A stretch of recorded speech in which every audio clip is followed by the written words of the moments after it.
दोस्तों नमस्कार, मैं उत्कर्ष द्विवेदी और स्वागत करता हूं आपका परीक्षा खबरी में। और आज है 23 मई 2020। महत्वपूर्ण परीक्षाओं जुड़ी खबरें, करंट अफेयर्स हम सुबह के इस वीडियो में देखते हैं। फिलहाल कोई अपडेट परीक्षाओं संबंधित तो नहीं है, इसलिए करंट अफेयर्स पर हम फोकस करेंगे आज के इस वीडियो में। 23 मई है दोस्तों, तो 23 मई को ऐसा कोई दिवस नहीं है जो परीक्षाओं के लिए आपके महत्वपूर्ण हो। आगे बढ़ेंगे। रिजर्व बैंक ऑफ इंडिया ने रेपो रेट को कितना कर दिया है? 4% कर दिया, और रिवर्स रेपो रेट को 3.35% कर दिया है। पहले कितना था रेपो रेट? 4.4%, और पहले रिवर्स रेपो रेट कितना था? 3.75%। रेपो रेट और रिवर्स रेपो रेट होता क्या है दोस्तों? तो आरबीआई आपको पता है बैंकों का बैंक है ना। बैंकों का, जिस तरह हमारे लिए बैंक है कोई, इसी तरह बैंकों के लिए बैंक है आरबीआई। अर्थात ऋण मिलता है इसको आरबीआई से बैंकों को, और अपनी जो जमा पूंजी है जमा करके आरबीआई के पास वो ब्याज भी ले सकते हैं। तो ये जो रेपो रेट और रिवर्स रेपो रेट है, ये अल्पकालिक ब्याज दरें हैं। अल्पकालिक जो है ब्याज दरें हैं। रेपो रेट वह रेट होता है, वह दर होती है जिस पर आरबीआई किसी बैंक को अल्पकालिक ऋण देता है, वो ब्याज दर होता है। और रिवर्स रेपो रेट वो ब्याज दर होता है जिसमें जो बैंकों के पास डेली कामकाज से जो पैसा बच जाता है, ये आरबीआई के पास जमा कर देते हैं। तो आरबीआई इनको क्या देता है? उस पर ब्याज देता है। इसको क्या कहते हैं? रिवर्स रेपो रेट कहते हैं। दोनों की अगर हम महत्व के बारे में बताएं तो बाजार में तरलता इससे काफ़ी प्रभावित होती है। रेपो रेट को अगर बढ़ा दिया जाए, जब रेपो रेट बढ़ा दिया जाएगा तो बैंक ऋण कम से कम लेंगे रिजर्व बैंक से। तो ऋण कम से कम लेंगे तो तरलता जो है कम हो जाएगी, ठीक है, अर्थात धन कम हो जाएगा मार्केट में। इसी तरह अगर रिवर्स रेपो रेट को यदि बढ़ा दिया, इसका उल्टा कर दिया जाएगा, तो बैंक ऋण ज़्यादा लेंगे रिजर्व बैंक से और तरलता बढ़ जाएगी। ये अक्सर एग्जाम में पूछता है, इसलिए याद रखिएगा। ठीक रिवर्स रेपो रेट में ऐसा ही होगा। रिवर्स रेपो रेट को यदि बढ़ा दिया जाए, अगर ये बढ़ा दे तो बैंक ज़्यादा से ज़्यादा धन जमा करेगी, ब्याज ज़्यादा मिले इसलिए। तो इससे क्या होगा? तरलता मार्केट में कम हो जाएगी, क्योंकि मार्केट में तो बैंक कार्य कर रहे हैं। और इसी तरह रिवर्स रेपो रेट को यदि घटा दिया जाए तब क्या होगा? तब बैंक कम जमा करेंगे पैसा रिजर्व बैंक के पास, और जब कम जमा करेंगे तरलता जो है मार्केट में बनी रहेगी ज़्यादा से ज़्यादा। तो इन दोनों का प्रभाव पूछ सकता है, याद रखिएगा। आरबीआई के बारे में बात करें तो आरबीआई के लिए हिल्टन यंग योजना बनी थी। हिल्टन यंग योजना में आपको बता दूं कि द प्रॉब्लम ऑफ रूपी, its origin and it's solutions, एक किताब है, इसका नाम याद रखिएगा। ये अंबेडकर साहब की किताब है। बाबा भीमराव अंबेडकर की ये किताब है, और इस किताब को काफ़ी महत्व दिया गया हिल्टन यंग योजना में। और इसीलिए कहा जाता है कि आरबीआई की स्थापना में बाबा साहब का काफ़ी योगदान रहा है, ठीक है। इनकी इस पुस्तक का नाम आप याद रखिएगा। अभी तक पूछा नहीं, लेकिन पूछ सकता है। तो आरबीआई एक्ट 1934 आया हिल्टन यंग योजना की सिफारिश पर। 1 अप्रैल 1935 को आरबीआई की स्थापना, रिजर्व बैंक ऑफ इंडिया की स्थापना होती है। तब से लेकर के 1937 तक इसका जो मुख्यालय रहता है कोलकाता रहता है, लेकिन 1937 में मुख्यालय इसका मुंबई आ जाता है, और अभी तक इसका मुख्यालय मुंबई में ही है। 1 जनवरी 1949 को रिजर्व बैंक ऑफ इंडिया का राष्ट्रीयकरण हो जाता है, ठीक। तो ये रिजर्व बैंक जो है भारत का केंद्रीय बैंक है, भारत सरकार के पूर्ण स्वामित्व वाला, और बैंकों का बैंक है। अभी कल एक दुर्घटना घटित हुई, ये नाम याद रखिएगा। अक्सर एयरबस का नाम जो प्लेन दुर्घटनाग्रस्त होता है पूछ लेता है एग्ज़ाम में। तो एयरबस A320 ये नाम था। PIA पाकिस्तानी इंटरनेशनल एयरलाइंस का यह एयरबस था, विमान था, यात्री विमान था।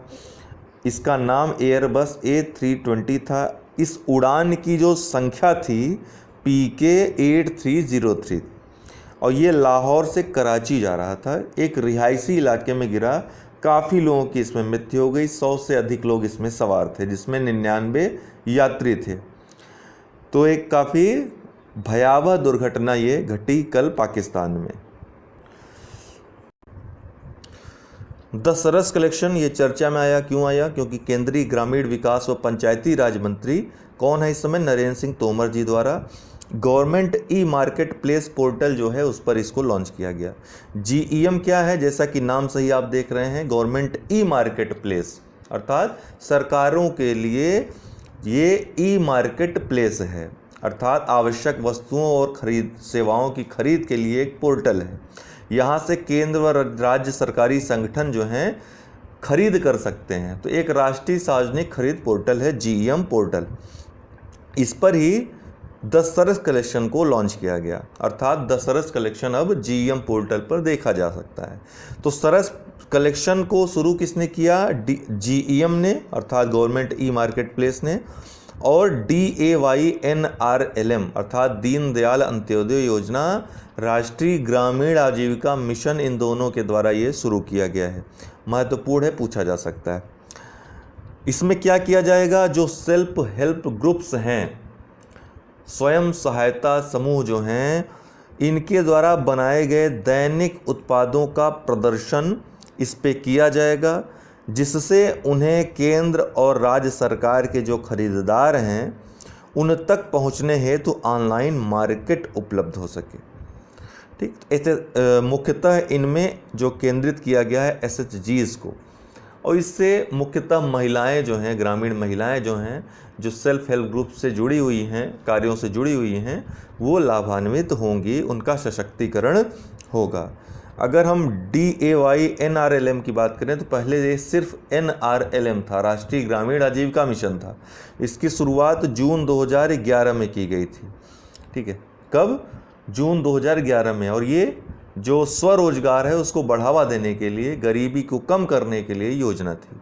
2015 में इसको दीनदयाल अंत्योदय योजना इसका नाम कर दिया गया, अर्थात दीनदयाल अंत्योदय योजना NRLM इसका नया नाम हो गया। DAYNRLM कब? 2015 में। जो वर्तमान सरकार है इसने नाम चेंज कर दिया और ये नाम रख दिया। अभी सिंक होल से चीन में दुर्घटना हुई सड़कों पर, तो सिंक होल चर्चा में आया। कहाँ पर दुर्घटना हुई? सिंक होल की चीन में। और इसके पहले भी कई घटनाएं हो चुकी हैं, विश्व भर में कई जगह हुई हैं, लेकिन चीन में ये बड़ी घटना मानी जा सकती है, क्योंकि इसमें एक बस और कुछ यात्री दुर्घटनाग्रस्त हो गए, अचानक गायब हो गए। अचानक गायब होने का मतलब भूमिगत हो गए, भूमि में समा गए। तो सिंक होल क्या है? जैसा कि आप देख ही रहे हैं कि सिंक होल अर्थात पृथ्वी पर भूमि में सड़कों पर, मुख्यतः जो शहरी इलाके हैं वहाँ पर एक गड्ढा हो जाता है, और ये गड्ढा धीरे धीरे बृहत आकार ले लेता है, बड़ा आकार लेता है, बड़ी गुफा का आकार ले लेता है। तो उसमें जो है, जो सड़क पर चल रही कोई भी यात्री हैं या फिर कोई भी वस्तु है ऐसी, वो क्या हो जाता है? समा जाता है और गायब हो जाता है। तो इस तरह की जो घटनाएं हैं वो वहाँ ज़्यादा पाई जाती हैं जहाँ पृथ्वी के नीचे जो चट्टानें हैं वो जल से गलने वाली होती हैं। जैसे चूने से बनी चट्टानें हो गई, कार्बोनेट्स से बनी चट्टानें, जो कार्बोनेट्स बहुत ही मुलायम प्रकृति के होते हैं। वैसे तो कार्बोनेट्स कई ऐसे धातुओं के होते हैं जो बहुत कड़े होते हैं, बहुत ज़्यादा क्या कहते हैं, कठोर होते हैं, लेकिन कुछ अधातुओं और धातुओं के कार्बोनेट्स बहुत ही मुलायम होते हैं।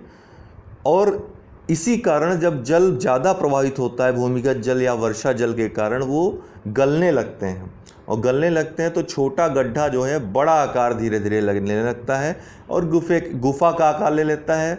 और अंततः जब कोई दबाव पड़ता है, जैसे बस का दबाव नहीं सह पाता, तो वो नीचे धंस जाता है, और जब नीचे धंस जाता है तो इस तरह की दुर्घटना सिंक होल की सामने आती है।